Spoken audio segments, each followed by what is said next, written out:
In just a matter of days, Atlanta saw tens of millions of dollars leave the city when the MLB moved the All-Star game to another place. However, another Georgia city, Augusta, could generate more than $100 million with the Masters.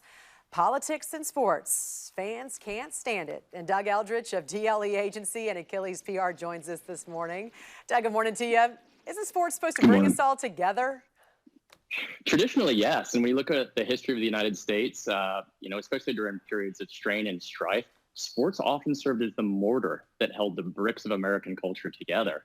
It provided a sense of commonality and identity. Even when they argued, they came away happier than they did before the game started. That hasn't gone away, but it certainly evolved in recent years. Well, let's talk about what happens when these two worlds collide. Now you've got minority-owned businesses in Atlanta who are expecting this big sporting event, right? And we're also coming out of a terrible COVID year. They are the unintended target. What do you make of what happened there? Well, Atlanta is a really interesting place. It's the 9th largest city in the United States. It was ranked 5th out of 124 American cities as being best for Black-owned businesses. But there's also a flip side. As recently, I believe, as 2016, it was ranked 1st in income disparity. So there's obviously a level and layer of complexity from a demographic and psychographic and socioeconomic standpoint. That being said, when you look at the purported loss of $100 million in revenue from moving the All-Star game, the question isn't who it benefits. That's debatable. The question is who it hurts. And it's not the large multinationals, it's the small mom and pops. When you look at some of the key publicly held Atlanta corporations, the big guys, Delta did $16 billion in revenue, Home Depot, did $110 billion, UPS $84 billion.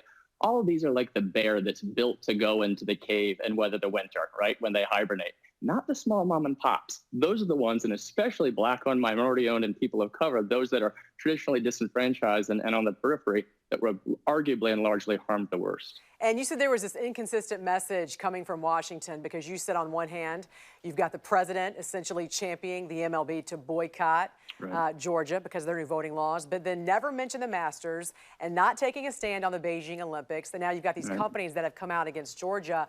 Are we going to see now those same global companies sponsor the Beijing Olympics with human rights groups now demanding a boycott? As of right now, it looks like he will. And you laid it out perfectly, right? The president leaned in heavily in that interview with Sage Steele on ESPN, saying that the players should certainly use their force and their position and their force and their platform to evoke change, and Major League Baseball should consider moving it out of Atlanta.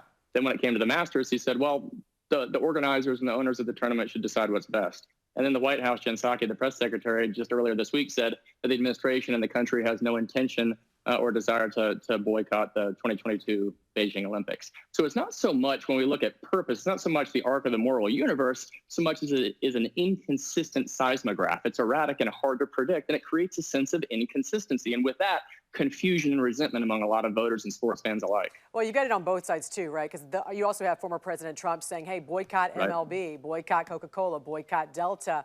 What kind of impact do you think that's going to have on these companies? And also, how do sports fans feel about this? That's, I think, the problem with boycotts is it benefits everybody except for the small business and the little guy. Right? The incumbents are going to utilize this to stay in power. The challengers are going to run ads and solicit campaign donations against it. They're going to win. The large aforementioned companies and corporations, and again, as an aside, I am a capitalist and I believe in the free market. I am always pro-business. So I'm not coming down against business. I just think we need to call balls and strikes here, no pun intended, in terms of delineating between the smaller businesses that aren't built to survive COVID, much less boycotts, compared to the larger publicly traded multinational corporations. In the context of these boycotts, though, Jan, everybody wins except for the small business and except for the little guy. So I think you're going to see a consistent market realignment with the little guy on the short end of the stick more often than not. When it comes to sports fans, this is incredibly polarizing. You're either left or right, politically, figuratively, or literally. Very few people are down the middle on this issue, especially when a sense of morality is the shot and chaser, if you will, that goes along with it. Americans and people around the world, they want to enjoy their sports with their family, their friends, their foes, because as we said from the outset, during those couple of hours, we all have that shared identity and that shared sense of purpose as Americans and as sports fans. Right. It's that one time, that one moment where it doesn't matter who you are or what you believe, what you look like. it's all about your team. And now it can't even be about that anymore. Now it's politicized so much. And it's unfortunate. All right, Doug. Thanks for joining us here on your Friday. Have a great weekend. Justin,